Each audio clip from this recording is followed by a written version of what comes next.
नमस्ते प्यारे बच्चों, आज मैं आपके लिए आई हूँ वर्णमाला ज्ञान। वर्णमाला ज्ञान में हम ऐसे लेके क्या करके अक्षरों के को कैसे सीखते हैं उसके बारे में आज की वीडियो में बताऊंगी। इस वीडियो से बच्चों के साथ साथ अभिभावकों और शिक्षकों को भी बहुत लाभ होगा। कई अभिभावकों और शिक्षकों को परेशानी आती है कि बच्चे वर्णमाला नहीं सीखते और जब तक बच्चा वर्णमाला नहीं सीखता है तब तक हिंदी लिखना पढ़ना उसके लिए संभव नहीं हो पाता है। तो सबसे पहली सीढ़ी हमारी होती है हिंदी में वर्णमाला ज्ञान।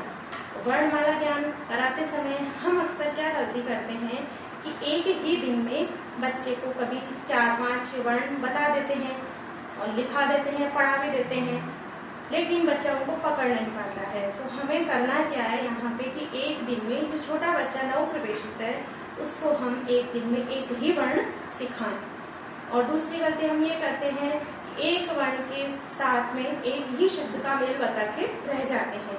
जैसे हम ऐसे अनार सिखाते हैं तो ऐसे अनार के साथ हमें ऐसे शुरू होने वाले और भी 2-3 शब्दों का अभ्यास बच्चे को कराना है ताकि उसके समझ आ जाए कि ऐसे अनार ही नहीं होता है, ऐसे प्रारंभ होने वाले और भी शब्द के अंतर्गत ही आते हैं। और फिर जब हम पूरी वर्णमाला उसको सिखा दें तब हमें यह करना है कि फिर हम उन शब्दों का जोड़ हटा के फिर बच्चे को खाली अ, आ, ई, उ इस तरह से सिखाते जाना है, तभी बच्चा सीखेगा। और इस क्रिया में लगभग हमें 1 से 1.5 महीना लग जाता है। तो कोई ज्यादा बड़ी मुश्किल नहीं है, हमें ज्यादा एक दिन में बच्चे को ज्यादा वजन नहीं डालना है। एक वर्ण पे ही काम करेंगे तो बच्चा अच्छे से सीख पाएगा। और जो मैंने बताया कि एक वर्ण के साथ उससे शुरू होने वाले अनेक शब्दों का भी हम उपयोग करें। तो ठीक है, आज हम आगे बढ़ते हैं वर्णमाला के साथ। वर्णमाला के लिए जैसे सबसे पहले हम सीखेंगे अ। तो ऐसे अनार, ऐसे अमरूद, ऐसे अजगर, ऐसे अदरक, ये सारे शब्द बच्चे को बताते हुए चलना है। इसके बाद दूसरा शब्द या वर्ण आता है वो है आ। तो आ को हम ऐसे ही करके बोले आ। अगर हमने आ बोल दिया तो बच्चा अ और आ में डिफरेंस भूल जाता है, फिर आ को अ और अ को आ बोलता है। तो स्वर के ऊपर ध्यान दें कि हम जो बोल रहे हैं वो बिल्कुल स्पष्ट हो और बच्चे को भी वो स्पष्ट रूप से हम समझा पाए। अगर हमने आ जल्दी जल्दी बोल दिया तो बच्चा नहीं पकड़ेगा, लेकिन शुरू में अगर हम फर्स्ट बारी उसको बता दें कि अ को हम थोड़ा जल्दी बोलेंगे और आ को हम बोलेंगे आ से आम, आ से आदमी, आ से आलेख। तो इस तरह से हम 2-3 शब्द के साथ वर्णमाला में आगे बढ़ेंगे। फिर तीसरा जैसे ई से इमली, फिर ई से ईख। बोलने में पूरा ध्यान रखना है कि छोटे और बड़े अक्षर को हम जब उच्चारित करें तो वो उच्चारण हमारा बिल्कुल स्पष्ट होना चाहिए। छोटा अक्षर थोड़ा कम समय में बोला जाए और बड़ा अक्षर लय के साथ थोड़ा ऊंचा उठा के बोला जाए तो बच्चे वहीं पर उनका अंतर स्पष्ट कर लें। तो ई से ईख, ऊ से उल्लू, ऊ से ऊन, री से ऋषि, ए से एड़ी, ऐ से ऐनक, ओ से ओखली, औ से औरत, अंग से अंगूर, अह। ये तो मैंने एक ही शब्द बताए हैं, लेकिन जब भी हम बच्चे को सिखाएं तो उसके साथ जैसे मैंने पहले और दूसरे शब्द वर्ण के साथ बताए थे 2-3 शब्द, उसी तरह से इन सब वर्णों के साथ भी 3 शब्द तो अवश्य बताएं ताकि बच्चा कंफ्यूजन में ना हो। वो क्या करता है फिर ऐसे अनार पे ही रट लगा के बैठ जाता है और अ को तो बोलेगा ही नहीं। वो क्या बोलेगा अ, जब हम उसके सामने अ लिखेंगे तो वो बोलेगा अनार, आ लिखेंगे तो आम, ई लिखेंगे तो इमली। उसके क्या वो दिमाग में सेट हो जाती है, वो एक ही पिक्चर सेट हो जाती है। तो एक पिक्चर हमें सेट नहीं करनी है, हमें वर्णमाला चार्ट के अनुसार उसके साथ साथ और शब्दों का भी ज्ञान देना है।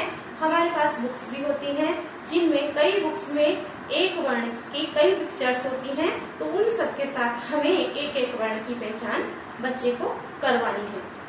ठीक है। इसी प्रकार हम क से कबूतर सब ये पढ़ाते हैं, तो फिर क से कमल भी बताना चाहिए, क से कलश भी बताना है। इस तरह से ख से खरगोश, ख से खरबूजा, इस तरह से ग से गाय, ग से गमला, घ से घड़ी, घ से घर और नैखाली। इसी तरह से आगे चलते हम च से चम्मच, च से चरखा, छ से छाता, छ से छज्जा, ज से जहाज, ज से जग, झ से झंडा, झ से झरना और नखाली। फिर आगे ट से टमाटर, ट से मैं दो बार इसलिए बोल रही हूँ क्योंकि हमें एक ही शब्द बच्चे के माइंड में फिक्स नहीं करना है। आप ये मत समझिएगा कि एक वर्ण को 2 बार बोल रही हूँ, तो क्यों बोल रही हूँ मैं पहले बता चुकी हूँ। 2 की जगह हम 3 भी शब्द सिखा सकते हैं एक वर्ण के साथ, ताकि बच्चा उसको रोज रोज बोलेगा उन सब वर्णों को, तो जल्दी पकड़ करेगा। और जो ही बच्चा वर्ण सीख जाता है तो फिर हमें उसे आगे के मात्राएं सिखाने में कुछ समय नहीं लगता है।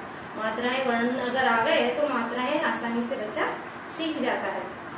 तो हमें आगे चलूं, ठ से ठटेरा, ड से डलिया, ढ से ढक्कन, नैखाली, त से तरबूज, थ से थर्मस, ध से धनुष, न से नल, प से पतंग, फ से फल, ब से बकरी, भ से भालू, म से मछली। फिर य से यज्ञ, र से रस्सी, स से स्लेट, ह से हल और ह से हाथी, ह से हलवाई।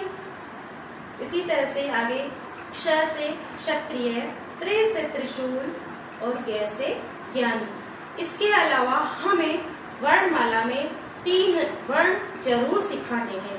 कई लोग इन तीनों वर्णों को बच्चों को नहीं सिखाते हैं, तो बच्चा आगे जाके उनको जब पढ़ता है तो वो सोच में पड़ जाता है कि ये तो हमें टीचर ने कभी बताया ही नहीं, ये कहाँ से आ गए। लेकिन ये 3 वर्ण हम जब भी वर्णमाला पूरी करें तो उसके साथ में लास्ट में इन तीनों वर्णों को भी सिखा दें। वह है पहला ड़, जो पढ़ना लिखते हैं ना अपन, पढ़ा, पढ़ना, तो उसमें काम आता है। तो ड़ के नीचे जो बिंदी तो वो ड़। दूसरा ड, पेड़, पेड़ और बड़ा लिखते हैं तब भी वो ड़ काम आता है।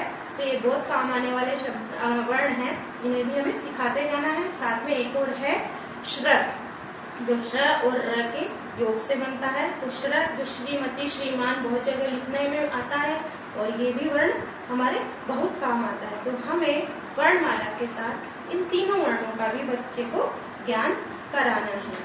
इस तरह से अगर हम वर्णमाला को सिखाएंगे तो निश्चित ही है कि बच्चा जल्दी ही वर्णमाला की पकड़ बना लेगा। और साथ में कई तरह की कविताएं भी वर्णमाला के साथ जुड़ी होती है। अगर हम उनका भी गायन कराते जाएं, बच्चे को दिन में 2 बार वर्ण और कविता का साथ साथ गायन कराते जाएंगे, तो बच्चा जल्दी ही उन पे वर्णों पे पकड़ बना लेगा और उन पर समझ बना लेगा और जल्दी ही पढ़ना सीख जाएगा, वर्ण पढ़ना सीख जाएगा। वर्ण पढ़ने के बाद फिर आएगा बिना मात्राओं का, तो वो मैं बताऊंगी अगले वीडियो में कि बिना मात्राओं के वर्णों से शब्द कैसे बनते हैं और बच्चे उसको कैसे पढ़ें। आपको मेरा वीडियो कैसा लगा कमेंट्स करें, शेयर करें, लाइक करें और जरूर बताएं। धन्यवाद। और वर्णों की अधिक जानकारी के लिए मैंने एक वीडियो पहले भी डाला हुआ है, उसका लिंक आप डिस्क्रिप्शन बॉक्स में देख सकते हैं।